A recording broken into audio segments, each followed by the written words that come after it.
போய் தலைவர் பக்கத்தில் போய் நீ உட்காந்துக்கிட்டேன். நான் என்ன செய்கிறேன்னு தெரியாமல் முழிச்சுக்கிட்டு இருக்கேன்.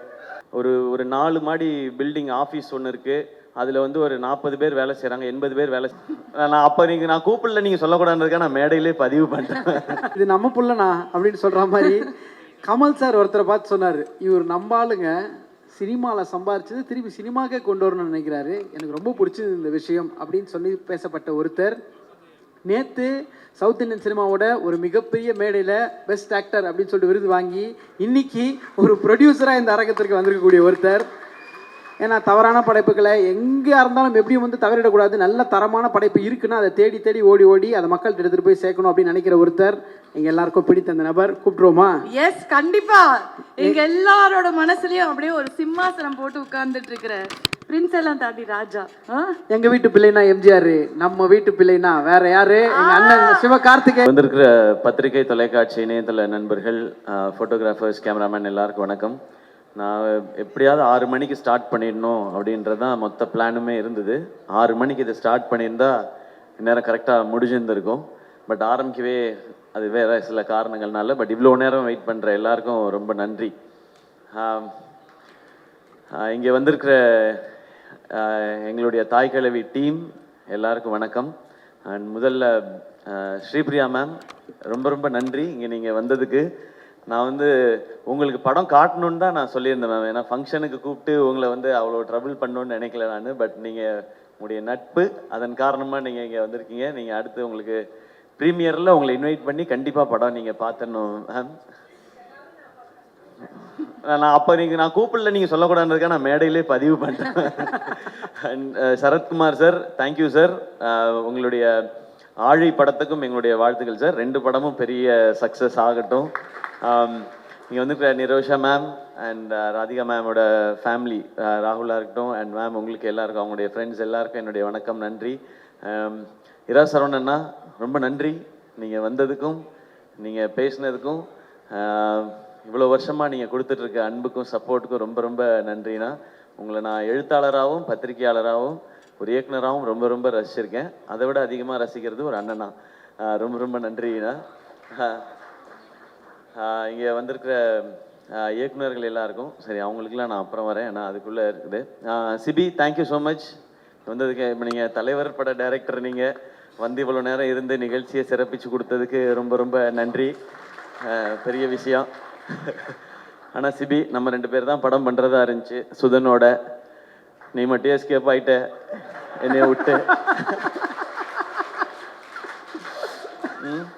போய் தலைவர் பக்கத்தில் போய் நீ உட்காந்துக்கிட்டேன். நான் என்ன செய்கிறேன்னு தெரியாமல் முழிச்சுக்கிட்டு இருக்கேன்.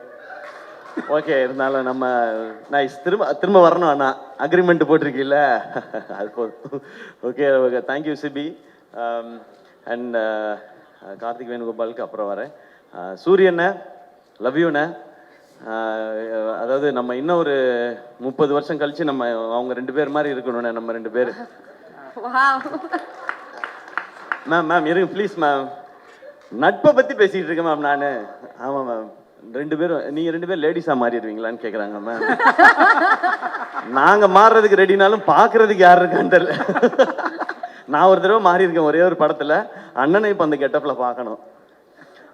அந்த மாதிரி தான் எனக்கு ஃபீலிங் இருந்துச்சு. நானும் சூரியனும் இதே மாதிரி வந்து சூரியனோட 50வது ஆண்டு விழாவில் கொண்டாடும் போது ஒரு கூட்டு கிளியாக ஒரு அந்த மாதிரிலாம் பாட்டு பாடி ரொம்ப ரொம்ப நன்றிண்ணே. உங்களுக்கு இதுக்கு மேலே எக்ஸ்ட்ரா தேங்க்ஸ் சொல்லக்கூடாது. நான் அண்ணன்ட்ட கேட்டது ஃபஸ்ட்டு சொன்னது, அண்ணன் இந்த படத்தை நம்ம வீட்டில் இருக்க எல்லாரையும் கூப்பிட்டு போய் காட்டுங்க அப்படின்னு சொல்லி. அவங்க எல்லாருக்கும் படம் பிடிக்குன்றது ஒன்று. அந்த குடும்பம் மதுரையில் ஒரு தேட்டருக்கு போச்சுன்னா அந்த ஷோ ஃபுல்லாகிடும் நமக்கு. அன்றைக்கி மதுரையில் எக்ஸ்ட்ரா கலெக்ஷன் வரும்ன்ற ஒரு காரணம் தான். தேங்க்யூண்ணே. இங்கே வந்து இவ்வளோ நேரம் இருந்ததுக்கு. இன்றைக்கி நீங்கள் ஒரு ஆக்ஷன் ஹீரோவாக மாறிட்டீங்க. அப்படி இருக்க ஒரு சூழலில் வந்து இருந்ததுக்கு ரொம்ப ரொம்ப நன்றிண்ணே. இப்போ இந்த படத்துக்குள்ளே வரேன் நான். எஸ்கே ப்ரொடக்ஷன்ஸ் சினிமாவில் வந்து ஏதாவது ஒரு ரோல் நடிச்சிடணும்னு ஆசையோடு வந்தவன் தான் நான். அது வந்து சின்ன ரோலாக இருந்தாலும் சரி, ஒரு காமெடியன் ரோலாக நடிச்சிடணுன்றது தான். ஆனால் ஒரு லீட் ரோல் கிடைக்கும்போது அதை நல்லா பண்ணிடணும்னு நினச்சேன். அப்புறம் ஹீரோ வாய்ப்புகள் வந்தது. மக்கள் எல்லாம் கைத்தட்டி சக்ஸஸ்ஃபுல் ஹீரோன்னு அப்படின்னு சொன்னதுக்கப்புறம் நான் நல்லா இருக்கேன், ஃபேமிலி நல்லா இருக்குது, எல்லாமே ஓகே. ஆனால் ஃப்ரெண்ட்ஸுக்கும் ஏதாவது ஒன்று பண்ணணும்னு தோணுச்சு. அதில் முக்கியமாக அருண்ராஜா வந்து டைரக்டர் ஆகணுன்னு தான் வந்து, என்னை விட அவனுக்கு தான் சினிமாவில் வந்து இருக்கணுன்றது ஆசை காலேஜ் படிக்கும்போது. ஆனால் அவன் இன்னும் ஆகலையே, அப்போ நம்ம நம்ம இது இல்லை சக்ஸஸ் அப்படின்னு தோணிகிட்டே இருந்துச்சு. அப்போ அவனை கூப்பிட்டு நீ ஒரு கதை எழுதுறா, நம்ம படம் ப்ரொடியூஸ் பண்ணுவோன்னு அவன் சொன்ன மாதிரி அருண் ராஜாக்காக ஆரம்பிக்கப்பட்டது தான் இந்த எஸ்கே ப்ரொடக்ஷன்ஸ், என் நண்பனுக்காக. ஏன்னா நான் அந்த கனா ஃபங்க்ஷனில் சொல்லியிருந்தேன், மக்கள் நீங்கள் எல்லாரும் சேர்ந்து எனக்கு ஒரு ஒரு மேடை கொடுத்துருக்கீங்க, அதில் எனக்கு கிடைச்ச அந்த பணத்தின் மூலமாக அந்த மேடையை கொஞ்சம் எக்ஸ்ட்ரா போட்டு அதில் கொஞ்சம் ஆட்களை சேர்த்துக்கணும்னு நினைக்கிறேன், அப்படி அதுக்காக தான் இந்த படம் பண்ணதுன்னு. அந்த படமும் டைட்டிலே கனா, கனவோட திருச்சியிலேருந்து கிளம்பி வந்தவங்க நான் அருண்ராஜா எல்லாருமே. ஸோ அப்படி ஆரம்பித்தது முதல் படமே. அதாவது பெண்கள்லாம் பாவம், அதனால அவங்கள வச்சு ஒரு படம் எடுக்கணும் அப்படி கிடையாது. பெண்கள் ரொம்ப ரொம்ப பவர்ஃபுல், அதை சொல்கிறதுக்காக தான் நாங்கள் படம் எடுக்க ஆரம்பித்தோம். அதுதான் கனாவில் நாங்கள் ஆரம்பித்தது. ஸோ கனாவில் அது நடந்து வேர்ல்டில் ஃபஸ்ட் டைம் விமென்ஸ் கிரிக்கெட்டை பேஸ் பண்ணி எடுக்கப்பட்ட படம் கனா. அதில் அருண்ராஜா வந்து டைரக்டராக அறிமுகமானார். அதுக்கடுத்து ஏன்னா காசு சம்பாதிக்கணும் அப்படின்னா நான் ஒரு படம் பண்ணுற நேரத்தில் பேரலாக இன்னொரு படம் ஷூட்டிங் போனேன்னா நிறைய காசு கொடுப்பாங்க மக்கள். அப்படி ஒரு இடத்தையும் ஆசீர்வாதத்தையும் கொடுத்துருக்கீங்க. அப்போ இந்த ப்ரொடக்ஷன் பண்ணுறதுக்கும் படம் பண்ணுறதுக்கும் ஒரு பர்பஸ் இருக்கணும். அப்போ அடுத்து என்ன பண்ணலான்னு போது யூடியூபர்ஸ் எல்லாருமே வந்து சினிமா கனவோட நிறைய பேர் வந்தாங்க. சினிமா வாய்ப்புகள் கிடைக்காம யூடியூப் மூலமாக நம்மளுடைய ஃபேஸை நம்ம அடையாளப்படுத்திக்கலாம், இல்லை ரைட்டிங் அடையாளப்படுத்திக்கலாம். அதன் மூலமாக இப்போ நான் டெலிவிஷன்லேருந்து வந்த மாதிரி யூடியூப்லேருந்து வரதுக்கு நிறைய பேர் இருந்தாங்க. அப்போ ஒரு டீமை பார்த்தேன், நெஞ்சமுண்டு நேர்மை உண்டு ஓடுராஜான்னு ஒரு படம் எடுத்தோம். கார்த்திக் வேணுகோபால் அவர் வந்து அந்த படத்தில் ரியோவை அதில் வந்து ஹீரோவாக இன்ட்ரடியூஸ் பண்ணோம். அவரும் அதில் வந்து பண்ணார். அதான் யூடியூபர்ஸ்லாம் சேர்ந்து தமிழில் பண்ண ஃபஸ்ட்டு ஃபீச்சர் ஃபிலிம். ஸோ அதுக்கப்புறம் நாங்கள் வாழ் பண்ணோம், அப்புறம் டாக்டர் பண்ணோம், டான் பண்ணோம், குரங்கு பெடல்னு ஒரு ஃபிலிமை ப்ரெசென்ட் பண்ணோம். அந்த படம் இப்போயும் தமிழ்நாட்டில் நிறைய பள்ளிக்கூடங்களில் ஸ்க்ரீன் பண்ணிக்கிட்டே இருக்காங்க. அதெல்லாம் கலெக்ஷனில் வராது, ஆனால் அது எல்லாமே பசங்களுக்கு போய் ரீச் ஆகிட்டே இருக்குது. அதெல்லாம் எங்களுக்கு எங்கேயோ பிளெஸ்ஸிங்காக வந்துட்டுருக்குன்னு நான் நம்புகிறேன். அதுக்கடுத்து கொட்டுக்காளி பண்ணோம். கொட்டுக்காளியும் ஒரு விமன் எவ்வளோ ஸ்ட்ராங், எவ்வளோ பவர்ஃபுல்னு சொல்கிற ஒரு படம் தான். அது மெயின் ஸ்ட்ரீமாக கமர்ஷியல் ஆஸ்பெக்டில் பண்ணல அதை.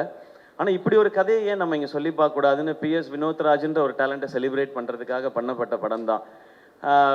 இதை ஏன் தேட்டரில் ரிலீஸ் பண்ணணும்லாம் கேட்டாங்க.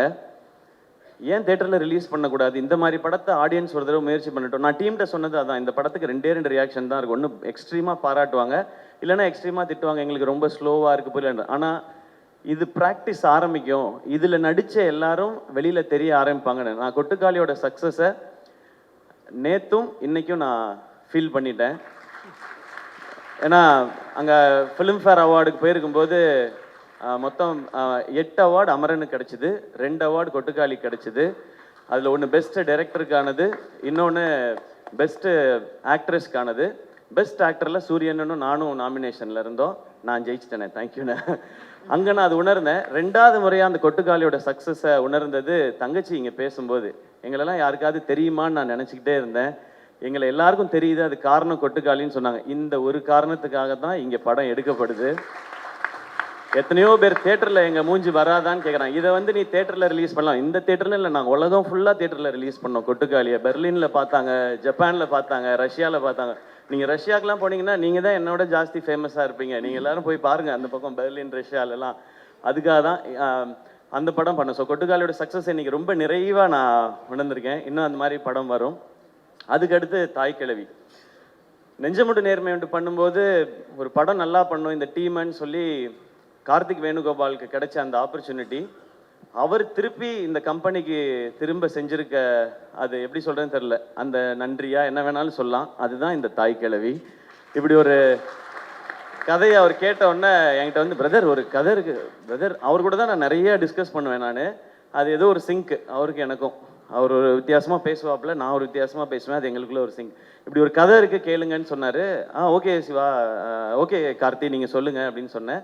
யார் ஹீரோ, யாரை மைண்டில் வச்சு பண்ணியிருக்காங்க. அவருக்கு வந்து ஒரு தயக்கம், எதுவுமே சொல்லாமல் பிரதர் நீங்கள் கேளுங்க பிரதர், கேட்டால் உங்களுக்கு பிடிக்கும், உங்களுக்கு பிடிக்கும் நம்புறேன்னு சொல்லி சிவாவை கூட்டிகிட்டு வந்தார். சரி சிவா நான் கேட்குறேன்னு சொல்லிட்டு சிவாட்ட நரேஷன் ஆரம்பித்து ஃபர்ஸ்ட் ஹாஃப் முடிஞ்சுது. நான் ரொம்ப என்ஜாய் பண்ணேன். செகண்ட் ஹாஃப் முடிஞ்சோடனே எனக்கு இதுதான் கதை, இதை தான் படமாக பண்ணணும்.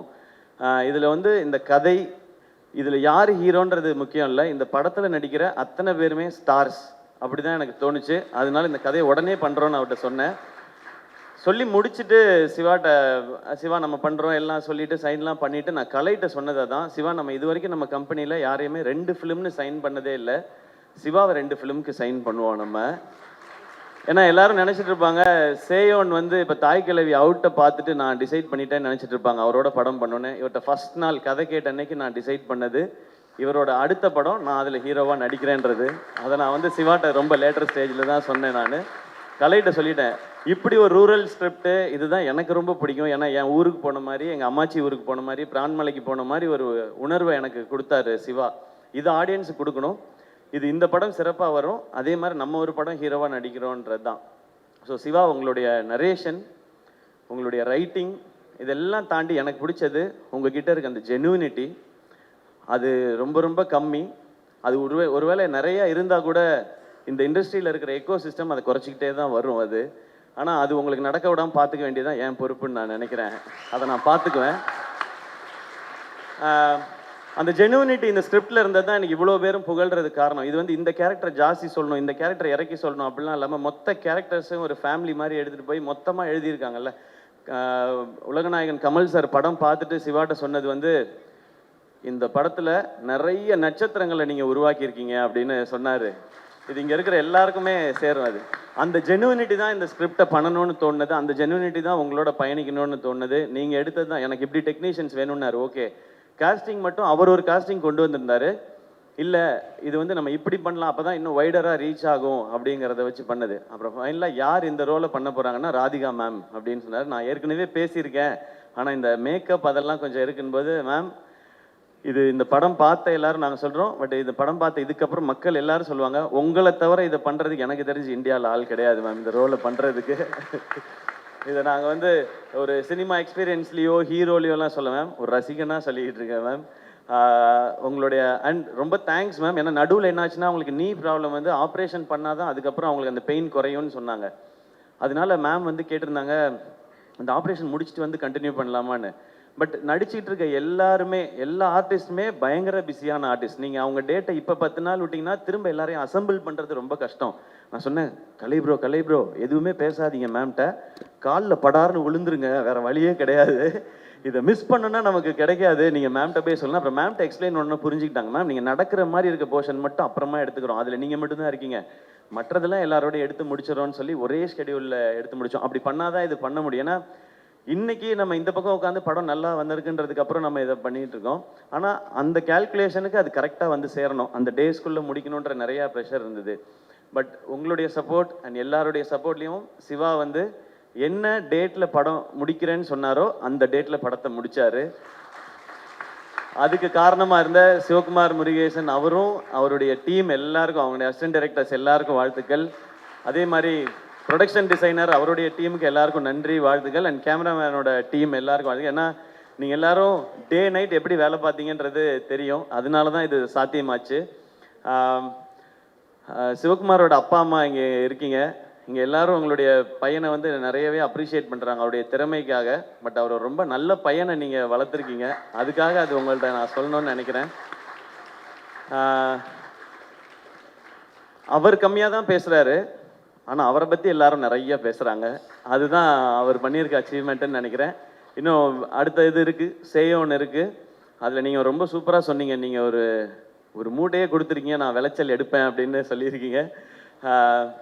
இந்த சேயோன் படம் கூட ஆர்கேஎஃப்ஐயில் வந்து அவர் படத்தை பார்த்துட்டு, தாய் கிழவி பார்த்துட்டு கமிட் ஆன படம் இல்லை இது. நான் போயிட்டு ஆர்கேஎஃப்ஐயில் போயிட்டு நான் ஒரு படம் பண்ணணும்னு முடிவு பண்ணிட்டேன், அது இந்த படம் தான் முடிவு பண்ணிட்டேன். நான் நேராக அங்கே போனேன், நான் போயிட்டு நம்ம ஒரு படம் பண்ணுறோன்னு சொன்னேன் மகேந்திரன் சார்கிட்ட. ஓகேன்னு அவர் கை கொடுத்துட்டாரு. அவர் சிவகுமார் தான் டேரக்டர்னு சொன்னேன். அந்த படத்தை பற்றி எல்லாருமே சொல்கிறாங்கன்னு சொல்லி நேராக கூப்பிட்டு போய் கமல் சார்கிட்ட கூப்பிட்டு போய் இதான் ப்ராஜெக்ட்னு கை கொடுத்து என்ன அனுப்பிச்சி விட்டாங்க. அதுக்கப்புறம் தான் கதை கேட்டாங்க, கதை கேட்ட அப்புறம் தான் தாய் கிழவி படமே பார்த்தாங்க. ஸோ ஆல்ரெடி அவர் அந்த பேரை சம்பாரித்து வச்சுருந்தாரு சிவகுமார். இப்போ நான் வெயிட் பண்ணுறதுல எனக்கு உங்களை பாராட்டும் போதெல்லாம் எனக்கு ரொம்ப ரொம்ப சந்தோஷமாக இருக்குது சிவா. ஏன்னா என் பேரும் சிவான்றதுனால என்னையே தான் சொல்கிறாங்கன்ற மாதிரி நான் ஃப்ரேம்குள்ளே எட்டி பார்த்துக்கலாம் அது. அண்ட் அவ்வளோ எமோஷ்னலாக இருக்குது. ஏன்னா நீங்கள் எவ்வளோ கஷ்டப்பட்டு இந்த இடத்த நோக்கி வந்திருப்பீங்க, ஆனால் அதை எப்படி ஹேண்டில் பண்ணுறீங்கன்றதும் ஒரு ரீசன். ஸோ இன்னும் நிறைய சக்ஸஸ் உங்களுக்காக காத்துட்ருக்கு, அது சேர்ந்தே பயணிப்போம். இந்த மேடையில் திரும்பவுமே சொல்கிறேனே, சேயோனுக்கு அடுத்த படமும் நான் சிவாவோட தான் ஒர்க் பண்ண போகிறேன். மறுபடியும் சொல்கிறேன், இது ரிசல்ட்டுக்காகவோ வியாபாரத்துக்காகவோ கலெக்ஷனுக்காகவோ இல்லை, அந்த ஜெனுவினிட்டிக்காக, அந்த ஜெனுவினான ஒரு மனுஷனோட ஒர்க் பண்ணுன்றது தான். அண்ட் அவர் இங்கே கொண்டு வந்த காஸ்டிங், சிங்கம்புலி அண்ணன் திரையுலகின் மூத்தவர், அவர் வந்து தூங்குறீங்களாண்ணே? இல்லை இல்லைண்ணே, சரிண்ணே. சிங்கமொழி அண்ணன் பேசிட்டே இருந்தால் கேட்டுகிட்டே இருக்கலாம், அப்படி ஒரு என்டர்டெய்னிங்கான ஒரு ஆள். அவர் வந்து கமல் சாருடைய ரசிகராக இந்த படத்தில் உப்பிலியான்ற கேரக்டர் நடிச்சிருக்காரு. ஆனால் தேங்க்யூண்ணே, உங்களுடைய அன்புக்கும் சப்போர்ட்டுக்கும் ரொம்ப மகிழ்ச்சி. நம்ம அடுத்தல சேர்ந்தும் நம்ம ஏன்னா ஷூட்டிங்க்கு நடுவில் அவர் பேசுகிற அண்ணன் அதெல்லாம் வேணாண்ணே. ஷூட்டிங்க்கு நடுவில் அவர் பண்ணுற காமெடி வந்து இன்னும் பயங்கரமாக இருக்கும். ஆனால் அதே மாதிரி அருள்தாசனை தேங்க்யூ, உங்களுடைய கமிட்மெண்ட் சப்போர்ட் பற்றி டீம் எல்லாருமே சொல்லிகிட்டே இருந்தாங்க. தேங்க்யூ உங்களுடைய சப்போர்ட்டுக்கு. அண்ட் முத்துக்குமார்னா ரொம்ப நன்றி. அவர் வாட்ஸ்அப் ஸ்டேட்டஸ் டெய்லி பார்த்தீங்கன்னா யாருடைய போஸ்டர் தாய்க்கிழவை பற்றி ஷேர் பண்ணாலும் அது அவரோட வாட்ஸ்அப் ஸ்டேட்டஸில் இருக்குது. ஏன் போஸ்டர் போட்டாங்க, என் போஸ்டர், அவர் இந்த படத்தை அப்படி வந்து ரசிக்கிறாரு, ஓன் பண்ணுறாரு. இவங்க எல்லாரும் அப்படி ஓன் பண்ணுறதுனால தான் இது இப்படி வந்திருக்குன்னு நினைக்கிறேன். அண்ட் பாலசரவணன் ப்ரோ எப்போ ஃபோன் பண்ணாலும் என்ன பண்ணுறீங்க பாலா அப்படின்வேன், அதாவது ஃபேன்ஸோடு இருக்கேன் அப்படின்வாரு. சரி அப்படின்வேன். திரும்ப இன்னொரு நாள் ஃபோன் பண்ணால் இந்த ஃபேன்ஸ் தான் தலைவரே அப்படின்வாரு. ஏங்க அப்படி என்னங்க ஃபேன்ஸ் கூடவேவா இருக்காங்க அப்படின்னா, 2 பேர் தானே தலைவரே, நமக்கு 2 ஃபேன்ஸ் தான் கூடவே தான் இருக்காங்க அப்படின்னாரு. இப்போ ஒருத்தன் புதுசாக வந்திருக்கான் தலைவரே அப்படின்னாரு அன்னைக்கு நேற்று. ஏன் உங்களை பற்றி இன்னும் தெரியலையா அவனுக்கு? இல்லை தலைவரே, அந்த 2 பேர் ஓடிட்டாங்க, அதனால புதுசாக ஒருத்தனை பிடிச்சிருக்கேன் அப்படின்னாரு. ஸோ இந்த மாதிரி தான் இருக்கு எங்கள் கான்வர்சேஷன். பட் அவருடைய மதுரை ஸ்லாங் ரசிக்கலாம். இந்த படத்தில் சூப்பர் ரோல். அடுத்து உங்களோட சேர்ந்து பயணிக்கிறேன்றது ரொம்ப ரொம்ப சந்தோஷம். இளவரசண்ண இல்லை, அவர் தான் ஷூட்டிங்லேருந்து சொல்லிட்டே இருப்பார், தம்பி பிரமாதமாக எடுக்கிறான் தம்பி, இந்த பையன் சூப்பர் தம்பி உங்கள் செலெக்ஷன் அப்படின்னு சொல்லிட்டே இருப்பார். அண்ட் ரேச்சல், உங்களுடைய இந்த ரோலும் பர்ஃபார்மன்ஸும் ரொம்ப அமேசிங்காக இருந்தும். கடைசி விவசாயி ரொம்ப ரொம்ப ரசித்தேன் நான். இது எல்லாருக்கும் இன்னும் மெமரபிளான ஒரு பர்ஃபார்மன்ஸாக இருக்கும். எஸ்பெஷலி அந்த ஒரு மோனலாக் உங்களோடது, மேமை பற்றி நீங்கள் பேசுகிற இடம், அது இப்போ கேட்டாலும் எனக்கு உள்ளுக்குள்ளே ஏதோ ஒன்று பண்ணிகிட்டே இருக்கும். அது உங்களுடைய பர்ஃபார்மன்ஸ் வந்து அவர் எவ்வளோ ஜென்யூனாக எழுதியிருந்தாரோ அவ்வளோ ஜென்யூனாக இருந்தது உங்களோடது. அண்ட் நீங்கள் நடித்த எல்லா சிஸ்டர்ஸ்க்கும், அதாவது என்னுடைய சகோதரிகள் எல்லாருக்கும் ரொம்ப ரொம்ப நன்றி வச்சு. நீங்கள் வந்து அவர் நினச்ச அந்த ரூரலில் இருக்கிற அந்த நேட்டிவிட்டியில் இருக்கிற டெப்த்தையும் அதில் இருக்க உண்மையையும் அவ்வளோ அழகாக கொண்டு வந்துட்டீங்க உங்களோட பர்ஃபார்மன்ஸில். கமல் சார் இவங்க இல்லாமல் இன்னும் நிறையா குட்டி குட்டி ரோல்ஸ் பண்ண நிறைய பேர் நடிச்சிருக்காங்க. கமல் சார் சொன்ன இவங்க எல்லாரும் நட்சத்திரங்கள். இவங்கெல்லாம் தான் இந்த படத்தோட ஹீரோ ஹீரோயின்ஸ். இவங்களே இப்படி ஒரு படத்தில் காட்டுறதுக்கு எங்களுக்கு ரொம்ப ரொம்ப சந்தோஷமாக இருக்குது. இனி தொடர்ந்து இவங்களோடலாம் பயணிக்கணும்னு நான் நினைக்கிறேன். அண்ட் நான் நிவாஸை பற்றி சொல்லியே ஆகணும். தேங்க்யூ. ஒரு கமர்ஷியலான இந்த படத்துக்கு கமர்ஷியலாக சாங் போடுறது ரொம்ப கஷ்டம், ஏன்னா சிச்சுவேஷ்னல் சாங் எல்லாமே. ஆனால் அதை ரொம்ப ட்ரெண்டியாக சூப்பராக போட்டு கொடுத்தாரு. பாட்டை டக்குன்னு போட்டுருவாரு, ஆனால் அதை நம்மக்கிட்ட கொடுக்கறதுக்கு நம்ம படுற பாடு இருக்கு இல்லையா, அது ரொம்ப ரொம்ப கஷ்டம். சப்பா சரி, நான் சொன்னால் இன்னும் எக்ஸ்ட்ராலாம் சொல்லிடுவேன்னு நினைக்கிறேன், அதனால நான் கொஞ்சம் கம்மியாகவே வச்சுக்கிறேன். Great work Nivas. Next time நம்ம சேர்ந்து பண்ணும்போது பாட்டை மட்டும் கொஞ்சம் சீக்கிரம் கொடுத்துறியா? ஆனால் சுதன் படித்து சொன்னாப்புல, நீங்கள் நிவாஸ் பிரசன்னா பற்றி உங்களுக்கு தெரியல. உங்களுக்கு என்ன தெரியும் நிவாஸ் பிரசன்னா பற்றி சுதன்? எனக்கு தெரியும், நான் வந்து சின்ன வயசுலேருந்து அவனை பார்த்துருக்கேன். பாட்டை எப்படி கொடுக்குறாரு பாருன்ட்டு நான் வந்து பாட்டெல்லாம் கம்போஸ் ஆயிடுச்சு தெரியுமா சுதன் அப்படின்னுவேன். கம்போஸ் ஆயிடுச்சு உங்கள் கைக்கு வந்துச்சா அப்படின்னுவாரு. அப்படின்னு அவர் சுதனோட நான் சேலஞ்ச் பண்ணி தான் நான் நிவாஸோட ஒர்க் பண்ணேன். But BGM extraordinary Nivas. Thank you so much. And டூனி ஜானுக்கு நம்மளுடைய ஆஃபீஸில் ஒரு ரசிகர் படையே இருக்குது. அவர் தான் நமக்கு வருத்தப்பட வாலிபர் சங்கம், மான் கராத்தே, ரஜினி முருகன், அப்புறம் டான், அப்புறம் இப்போது தாய் கிழவி சேயோன்னு சொல்லி எங்களோட அந்த ஜேர்னி ஃபுல்லாகவே அது ரொம்ப சக்ஸஸ்ஃபுல் ஜேர்னியாகவே இருந்திருக்கு. தேங்க்யூ இந்த படத்தில் நீங்கள் பண்ண போஸ்டர்ஸ்க்கு. ஏன்னா நீங்கள் ஒரு ஃபோட்டோ ஷூட் பண்ணி ஒரு கேம்பெயின் ஸ்டார்ட் பண்ணீங்க, அது நிறைய பேர் அப்ரிஷியேட் பண்ணுறாங்க, சூப்பராக இருக்குன்னு சொல்லி. இப்படி ஒவ்வொருத்தரும் ப்ளீஸ் நீங்கள் உட்காருங்க, இப்படி ஒவ்வொருத்தரும் அவங்களுடைய பெஸ்ட்டை கொடுக்கணுன்னு இந்த படத்துக்கு நினைக்கிறாங்க. அண்ட் இப்போ எனக்கு சொல்லணும்னு தோணுது, இங்கே இருக்கிற எல்லாரும் எமோஷ்னலாக பேசும்போது இந்த தாய் கிழவி படம் ரொம்ப ரொம்ப லாபகரமான படமாக ஆல்ரெடி இருக்குது ப்ரொடக்ஷன் ஹவுஸ்க்கு. ஃபஸ்ட்டு லாபம் இங்கே எல்லாரும் எமோஷ்னலாக பேசி ஒரு அன்பை பகிர்ந்துக்கிட்டாங்கல்ல, எல்லாரும் அப்ரிஷியேட் பண்ணாங்கல்ல, அதுதான் மிகப்பெரிய லாபம்னு நினைக்கிறேன். அந்த லாபத்தை எதிர்பார்த்து தான் நான் இந்த ப்ரொடக்ஷனை பண்ணிக்கிட்டே இருக்கேன், எஸ்கே ப்ரொடக்ஷன் பண்ணுறது. அடுத்து உண்மையாகவே பணம் வரணும், ஏன்னா பணம் வந்ததுனா தான் இந்த மாதிரி முயற்சிகள் தொடர முடியும். ஆல்ரெடி இப்போ சிவகார்த்திகேயன் ப்ரொடக்ஷன்ஸ்க்கும் சரி, பேஷன் ஸ்டுடியோஸ்க்கும் சரி, இந்த படம் ஏற்கனவே லாபம் ஈட்டி கொடுத்துருச்சு. இப்போ நாங்கள் வெயிட் பண்ணுறது எல்லாமே மக்கள் சிரித்து ரசித்து என்ஜாய் பண்ணி பாராட்டணுன்றது மட்டும்தான். எங்கள் டீமை மட்டும் நான் கூப்பிட்டுக்கிறேன். ஏன்னா எஸ்கே ப்ரொடக்ஷன்ஸ் இவ்வளோ விஷயங்கள் பண்ணுறோம் அப்படின்னா ஒரு 4 மாடி பில்டிங் ஆஃபீஸ் ஒன்று இருக்குது. அதில் வந்து ஒரு 40 பேர் வேலை செய்கிறாங்க, 80 பேர் வேலை செய்கிறாங்க. அப்படி இல்லை, ஒரு ஆஃபீஸ் ஒன்று வச்சுருக்கோம். அதில் எத்தனை பேர் வேலை செய்கிறாங்க, நாங்கள் எப்படி வேலை செய்கிறோம் மட்டும் பாருங்கள்.